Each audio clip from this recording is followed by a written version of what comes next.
आज के विशेष कार्यक्रम में उपस्थित शिक्षा विभाग के माननीय मंत्री श्री विजय कुमार चौधरी जी, पटना विश्वविद्यालय के माननीय कुलपति श्री गिरीश कुमार चौधरी जी, हमारे साथ यहाँ आए हुए मुख्यमंत्री के प्रधान सचिव श्री दीपक कुमार जी, वित्त विभाग के अपर मुख्य सचिव श्री एस सिद्धार्थ जी, शिक्षा विभाग के अपर मुख्य सचिव श्री दीपक कुमार सिंह जी, राष्ट्रीय उच्च स्तर शिक्षा अभियान के उपाध्यक्ष श्री कामेश्वर झा जी, शिक्षा विभाग के सचिव और बिहार राज्य शैक्षणिक आधारभूत संरचना विकास निगम लिमिटेड के प्रबंध निदेशक श्री असंगवा चुबा आओ जी, मगध महिला कॉलेज की प्राचार्य श्रीमती नविता कुमारी जी, मुख्यमंत्री के ओएसडी श्री गोपाल सिंह जी, पटना विश्वविद्यालय के कुल सचिव कर्नल कामेश कुमार जी, नालंदा खुला विश्वविद्यालय के माननीय कुलपति श्री केसी सिन्हा जी, पाटलिपुत्र विश्वविद्यालय के माननीय कुलपति श्री आर के सिंह जी, इस कार्यक्रम में उपस्थित विभिन्न महाविद्यालयों के प्राचार्यगण, शिक्षकगण,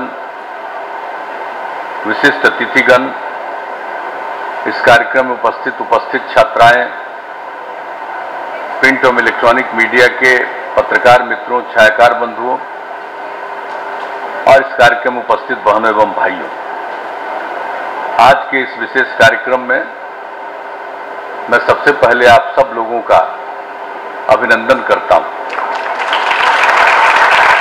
और आज मुझे खुशी है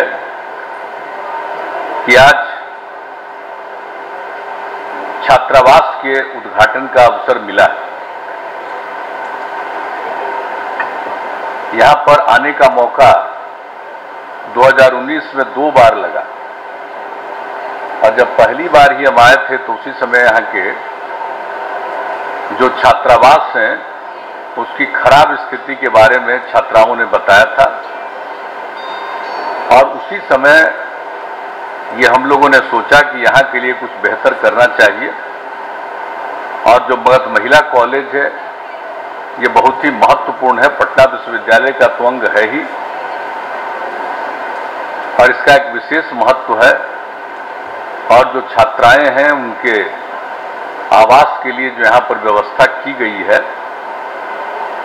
वो खराब स्थिति में है, तो उसी समय ये सोचा गया कि हम लोग यहाँ पर एक अच्छे छात्रावास का निर्माण कराएंगे और उसी के बाद निर्णय लिया गया और 19 में ही उसका संभवतः सितंबर में शिलान्यास करने का भी मौका मुझको मिला था, हम आए थे, लेकिन और पहले बनकर वो तैयार हो जाता।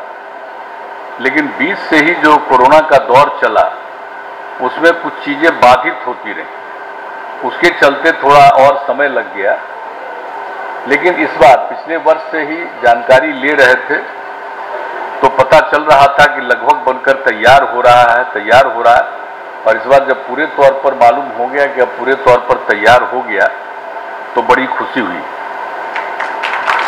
और एक दिन हम गंगा सेतु, यहाँ पर जो जेपी गंगा सेतु हम लोगों ने बनाया है, हम उसका कुछ ही दिन पहले उसका निरीक्षण करने के लिए और कई किलोमीटर वो तैयार हो गया, उसी को वॉच करने के लिए हम आए थे और यहाँ से गुजर रहे थे तो मेरी नजर पड़ी और मुझको लगा कि भाई ये हॉस्टल तो बहुत अच्छा बन गया है, छात्रावास तो मुझको देखने में बहुत अच्छा लगा। और उसके बाद फिर सूचना आई कि छात्रावास का उद्घाटन करने आइए, तो मुझको खुशी भी, हम आ गए यहाँ। अब कितना ज़्यादा लोगों को सुविधा होगी और यहाँ पर भी आ करके बहुत अच्छा किया, हमको पूरा ये हॉस्टल को दिखा दिया नीचे से ऊपर जा करके हम लोगों ने देख लिया और बहुत अच्छा है। और उसके बारे में तो पूरी जानकारी दे दी।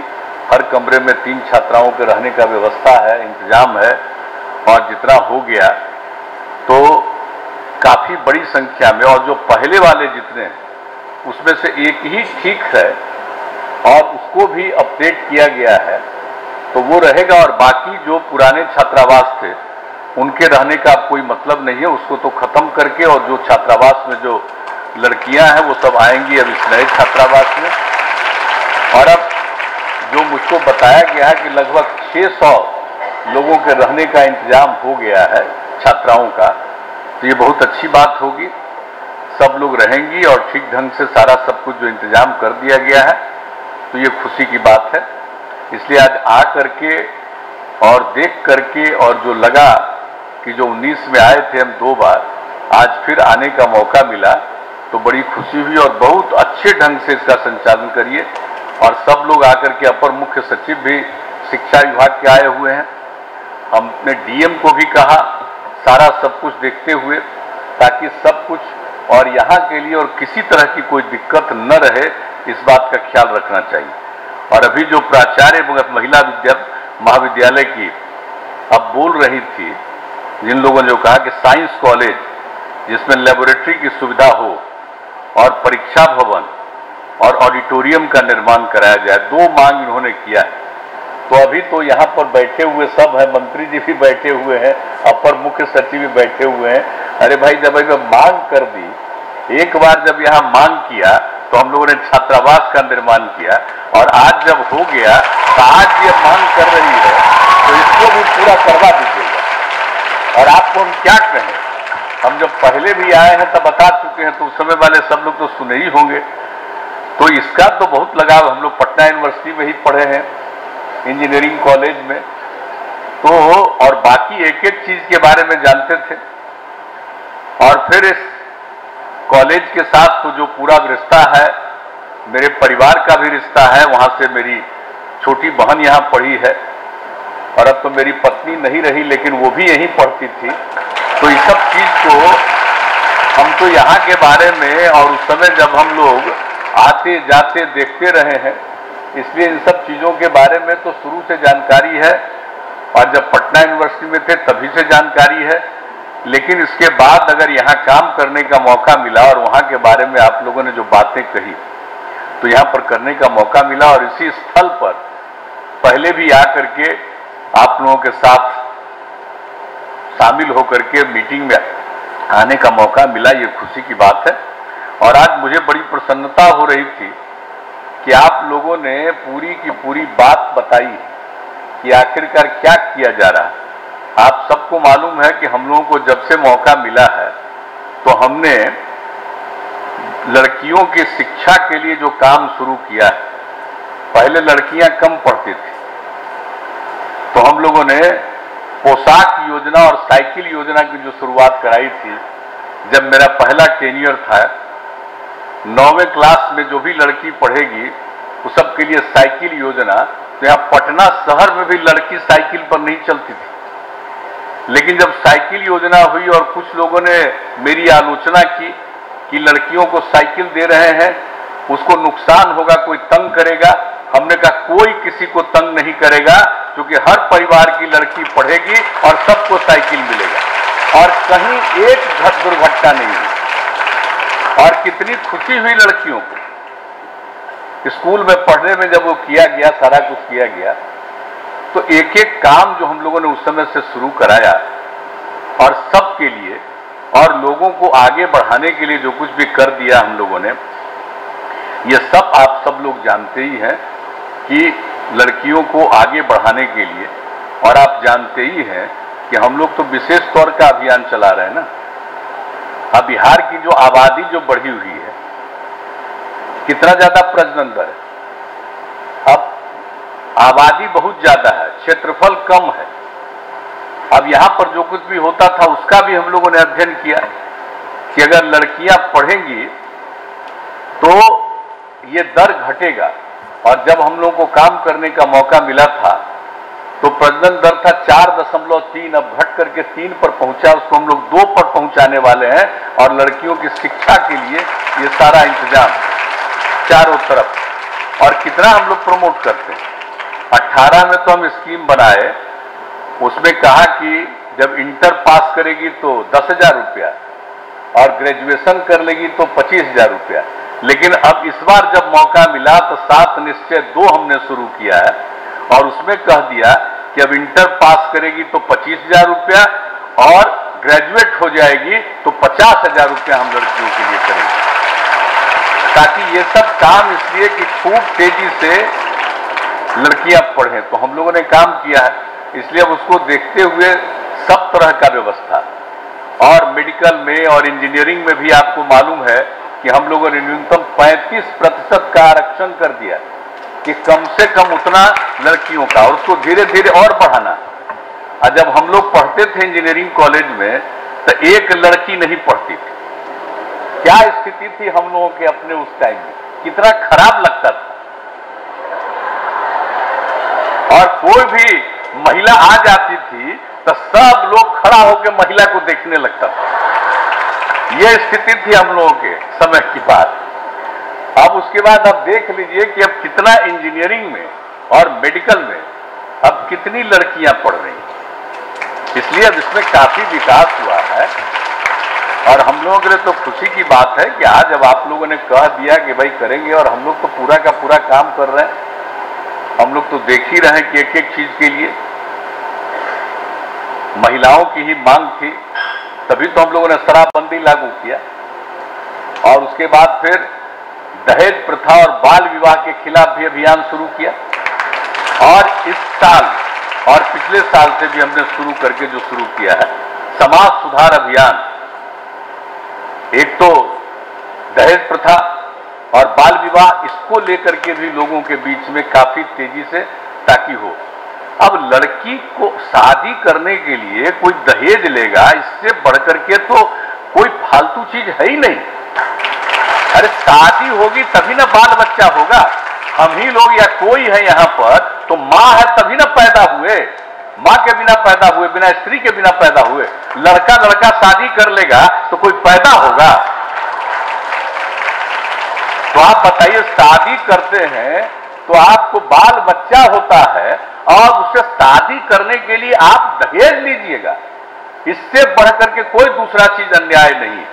और ये पूरा का पूरा अभियान चला रहे हैं। और हम लोगों ने तो कह दिया कि अगर कोई शादी करेगा, लिखेगा कि भाई दहेज नहीं लिया है तभी उसके यहां शादी में जाएंगे, अगर नहीं रहेगा, अगर दहेज लेगा तो उसके शादी में। सब लोगों को कहा है और चारों तरफ हमने महिलाओं को।